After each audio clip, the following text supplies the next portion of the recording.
bem, se fala muito em crise atualmente, e nós estamos em dificuldades. Mas é preciso sempre colocar o texto no contexto, porque o Brasil não é uma ilha no mundo.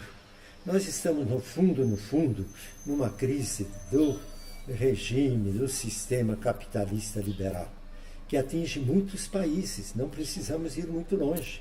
Basta irmos à Argentina, ao Peru, a Venezuela, Nicarágua e, na Europa, a França, para citar um, que estão imersos, e outros já passaram por grandes crises no setor econômico e social. E nós temos também as nossas crises. Não é a maior na nossa história. Basta a gente lembrar o que o povo brasileiro passou na Segunda Guerra Mundial, de 39 a 45, e na Grande Recessão de 1929. E depois, quem como eu viveu o tempo árduo de chumbo da ditadura civil-militar, sabe o quanto o povo brasileiro sofreu, no aspecto político, no aspecto econômico e assim por diante. Hoje nós estamos também vivendo uma crise, muito desemprego, o povo continua amargando num salário que é uma vergonha, diante de salários poupudos de elites, de marajás, que muitas vezes recebem 30 mil, 40 mil, no Poder Judiciário, Poder Executivo, no Poder Legislativo, ao passo que um trabalhador de salário mínimo está recebendo R$ 965 por mês. Nós não podemos nos acostumar com esses desmandos do sistema capitalista liberal. E ninguém me acuse de vermelho, de estar com tendências marxistas e assim por diante. A própria doutrina social da Igreja anuncia veementemente que nós precisamos caminhar para uma verdadeira democracia, não somente do voto, mas em que o povo possa participar nos diversos conselhos de bairro, associação de bairro, conselho de saúde, nas escolas e assim por diante. E também participar numa economia solidária e não uma economia que vai fazendo de pequenos grupos cada vez mais ricos à custa do sofrimento de multidões que não têm segurança pública, que não têm salário justo, não têm trabalho, não têm saúde, não têm escola. Então, é preciso também que no atual momento os poderes sejam respeitados. O poder político é preciso que respeitemos os partidos, é preciso que o poder judiciário seja realmente respeitado, poder executivo, e que os poderes fiquem nos seus limites. O que é ruim é quando um poder interfere no outro, como, por exemplo, poder político dando golpe. Aquilo que nós vivemos no Brasil de agora. E depois, também, o poder policial, olhe, se partidarizando nos seus julgamentos muitas vezes. Então, é preciso que haja realmente respeito a esses poderes para que a República, numa economia verdadeiramente solidária, porque democracia não é somente de voto, é também no voto, mas é preciso que democratizemos os bens desta República que Deus destinou a toda a população e não a pequenos grupos.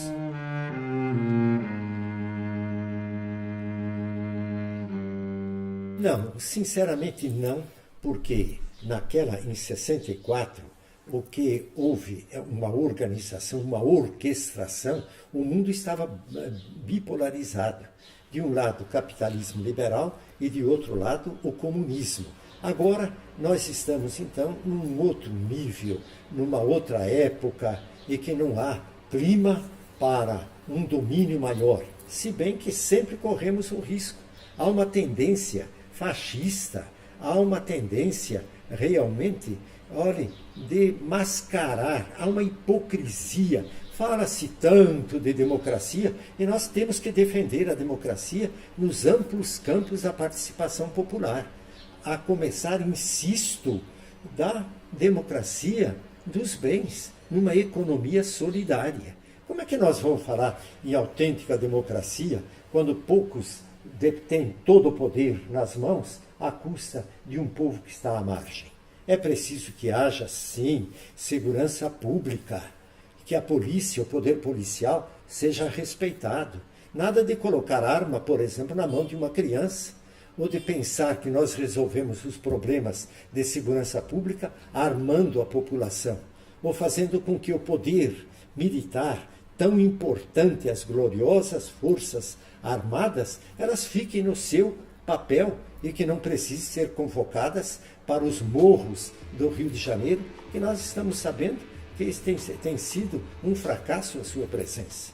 De tal forma que é preciso que nós realmente caminhemos para o respeito, valorização das diversas instâncias e poderes da República e que demos um espaço cada vez maior ao diálogo, à compreensão, ao respeito ao pensamento dos outros.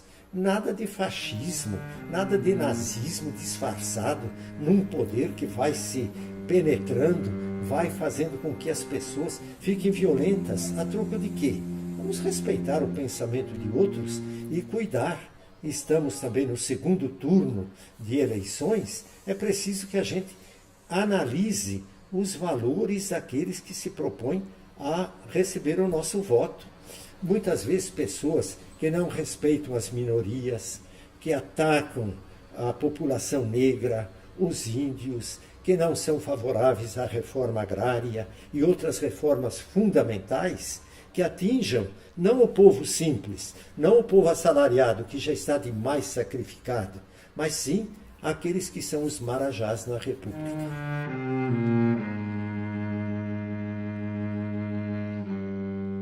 Eu respeito o voto popular. Aquilo que o povo consagrar nas urnas deve ser respeitado.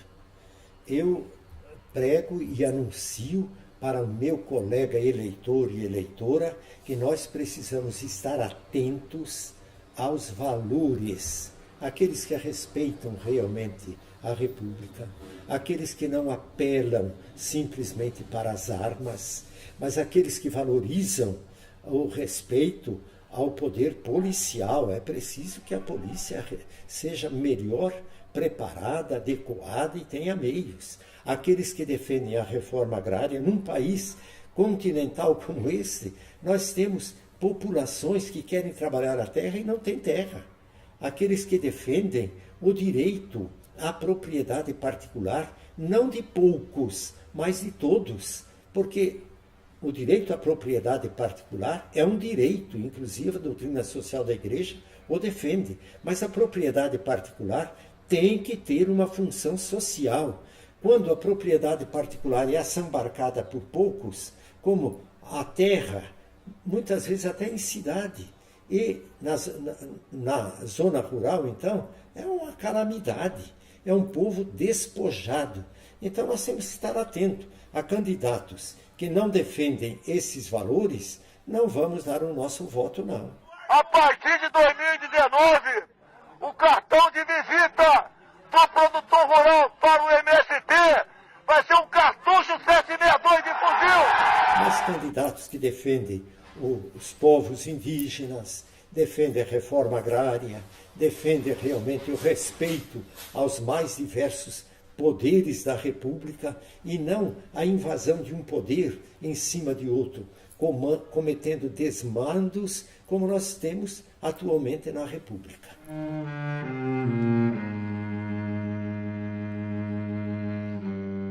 É uma piada, para não dizer outra coisa, porque na realidade muitas vezes se fala no Brasil, na imprensa, em punir políticos corruptos. Eu estou de acordo.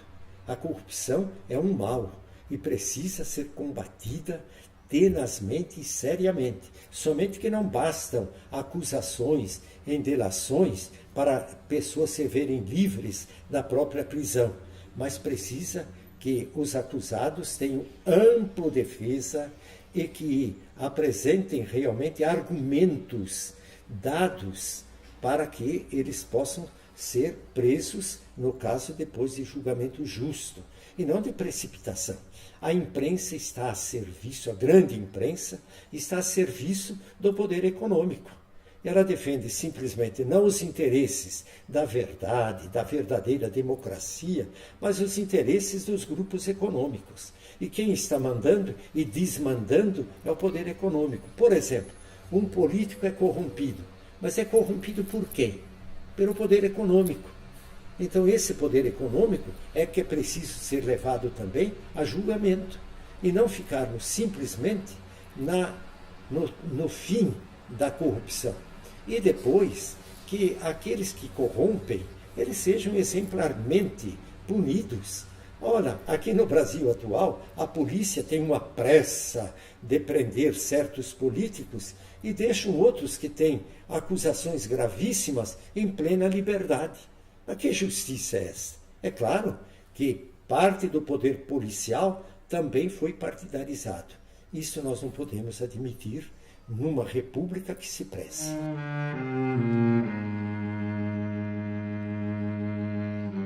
Olha, eu respeito as pessoas de igreja como tenho aprendido de Jesus a respeitar o meu próximo, de qualquer religião que seja, se não tem religião, de qualquer cor que seja. E, é claro, dentro da própria igreja, eu prezo os meus irmãos do episcopado. Quando eu não falo em nome da CNBB, não falo em nome disso e daquilo. Eu falo em nome de um cidadão que é bispo, emérito da igreja e que foi, durante longa data, militante na minha profissão de jornalista, e bispo, padre e assim por diante. De tal forma que, na realidade, eu sou amigo pessoal do Lula, da família dele. Quando a esposa dele estava doente, eu fui ao hospital, administrei o sacramento dos enfermos, no seu velório lá estive, na missa de ano, batizei o neto e a bisneta do Lula, somos amigos de longa data. A respeito dele, eu acho que não bastam acusações, é preciso que se prove aquilo de que ele é acusado. E depois também eu me admiro da pressa com que ele foi detido e preso e como esta pressa não foi executada em cima de outros que estão poderosos e agindo na República. De tal forma que toda parcialidade recebe de minha parte, é evidente, uma recusa. Nós precisamos de uma justiça realmente isenta, sem o que nós realmente não teremos uma verdadeira república nesse país, cujo povo é o melhor do mundo. E desde garotinho, lá no grupo escolar de Saltinho, eu aprendi: adora a terra em que nasceste, não há país como este. De esperança em esperança, na esperança sempre, como sempre nos anos de chumbo, dizia e gritava D. Paulo Varisto, cardeal Ars.